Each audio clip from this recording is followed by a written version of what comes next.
అడివిశేష్ సినిమాలన్నీ కూడా కొంతవరకు డిఫరెంట్గా ఉంటాయి. గతంలో వచ్చిన క్షణం దగ్గర నుంచి లేటెస్ట్గా వచ్చిన హిట్ కానీ, లేకపోతే గూఢాచారి కానీ, మేజర్ కానీ, ఇవన్నీ కూడా ఒక డిఫరెంట్ థ్రిల్లింగ్ ఎలిమెంట్స్తో అతను తీస్తాడు. ముఖ్యంగా స్క్రీన్ ప్లే మీద ఇంపార్టెన్స్ అనేది అడివిశేష్ సినిమాలకి ఉంటుంది.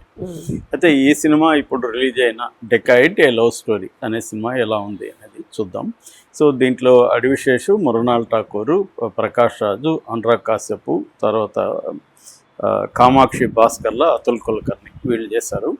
అట్లాగే టెక్నికల్ విషయానికి వస్తే షానియల్ డియో ఇతను డైరెక్ట్ చేశాడు. ఇక ప్రొడ్యూసర్లు సుప్రియా యార్లగడ్డ, తర్వాత సునీల్ నారాయణ్, వీళ్ళిద్దరు ప్రొడ్యూసర్లు. కెమెరా ధనుష్ భాస్కర్ చేశారు. మ్యూజిక్ ఇద్దరు చేశారు. ఒకటేమో భీమ్ సిసిరియలియో, అతను పాటలు చేస్తే జ్ఞాని బ్యాక్గ్రౌండ్ స్కోర్ చేశాడు. సో కథగా చెప్పుకోవాలంటే ఇది ఒక సింపుల్ కథ.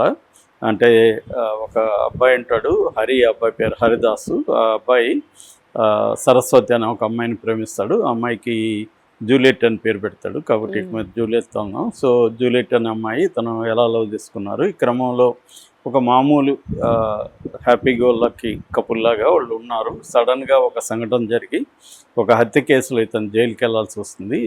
ఆ హత్య కేసులో జైలుకి వెళ్ళడంలో ఆ అమ్మాయి పట్టించిందన్న ఒక ఇది కలుగుతుంది. సో జైల్లో 13 ఏళ్ళు ఉంటాడు. దాని తర్వాత బయటకు వచ్చి అతను ఆ అమ్మాయి మీద రివెంజ్ తీర్చుకోవాలనుకుంటాడు. రివెంజ్ తీర్చుకోవాలనుకున్నప్పుడు అతనికి కొన్ని షాకింగ్ విషయాలు తెలుస్తాయి. సో అమ్మాయి మీద రివెంజ్ తీర్చుకున్నాడా, తర్వాత అతనికి యాక్చువల్గా హత్య కేసు ఏంటి, అందులో ఇతను ఎందుకు ఇరుక్కోవాల్సి వచ్చింది, ఫైనల్గా క్లైమాక్స్ ఏంటి, ఇది కథ బేసిక్గా.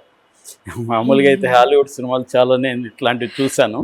అంటే క్రిమినల్ గ్యాంగ్స్, వేస్ట్, వాళ్ళ గర్ల్ ఫ్రెండ్లు పట్టి ఇవ్వడం, ఇలాంటివి చాలా గుర్తొచ్చాయి నాకు ఈ సినిమా చూస్తున్నప్పుడు. సరే మామూలే అది. సో ఇది బేసిక్ కథ. అయితే కథనాన్ని ఇంట్రెస్టింగ్గా తీసుకున్నారు.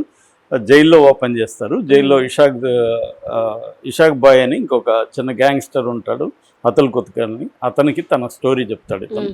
సో చెప్తున్న క్రమంలో లవ్ స్టోరీ స్టార్ట్ అవుతుంది. అంటే నాన్ లీనియర్గా ఉంటుంది అనమాట. సో అలాగా మనకి అర్థమవుతుంది. సో ఫస్ట్ హాఫ్ అంతా కూడా ఇతను ప్రేమ, తర్వాత అతని సరదాగా అమ్మాయితో గడపడం, దాని తర్వాత ఈ సంఘటన, ఒక ఎమోషనల్ ఇది, ఒక కాన్ఫ్లిక్ట్, ఇది ఫస్ట్ హాఫ్ ఉంటుంది. ఇంటర్వెల్కి ముందు ఒక చిన్న ఎమోషన్ దీంతో, అంటే ఇక్కడ జైలు నుంచి తను తప్పించుకుంటాడు యాక్చువల్గా. సో అంటే కడప జైలు నుంచి బయటికి తీసుకొస్తా ఉంటే తప్పించుకుంటాడు. అక్కడ నుంచి కథ వేగం పొందుతుంది. సో అక్కడ నుంచి సెకండ్ హాఫ్లో చేంజెస్ ఉంటాయి, ట్విస్టులు ఉంటాయి, టర్న్లు ఉంటాయి, ఎమోషన్ ఉంటుంది, అన్నీ కూడా సెకండ్ హాఫ్లో పెట్టుకున్నారు. ఫస్ట్ హాఫ్లో ఇలాగ ఉంటుంది. ఇది స్క్రీన్ ప్లే.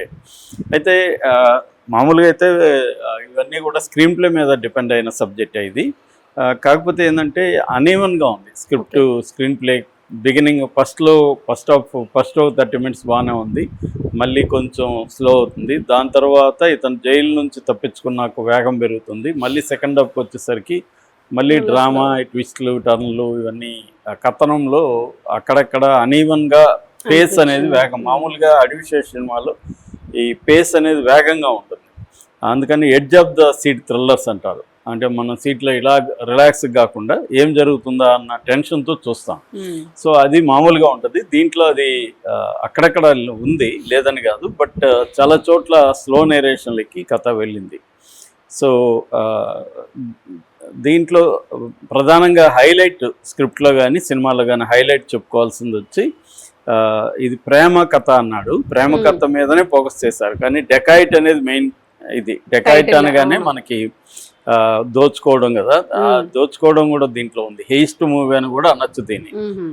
ఒక హాస్పిటల్ ఓనర్ ఉంటాడు ప్రకాష్ రాజు. దాంట్లో కోవిడ్ టైంలో మాఫియా ఇవన్నీ కూడా చూపించారు. లవ్ స్టోరీలో కూడా మళ్ళీ కులాన్ని తీసుకొచ్చారు. అంటే ఇతనేమో సోకాల్డ్ తక్కువ కులం, ఆమెమో సోకాల్డ్ ఎక్కువ కులం. దాని ఇది కూడా కొంత అర్బన్ దాంట్లో ఎలా ఉంటుంది ఆ కులం అనేది కూడా కొంతవరకు తీసుకొచ్చారు. సో అంటే ఫోకస్ లవ్ స్టోరీ మీద ఎక్కువగా ఉంది బిగినింగ్ అంతా. దాని తర్వాత చేజెస్ యాక్షన్లోకి వెళ్ళిపోయింది. చేజెస్ యాక్షన్ చాలా బాగా వచ్చాయి.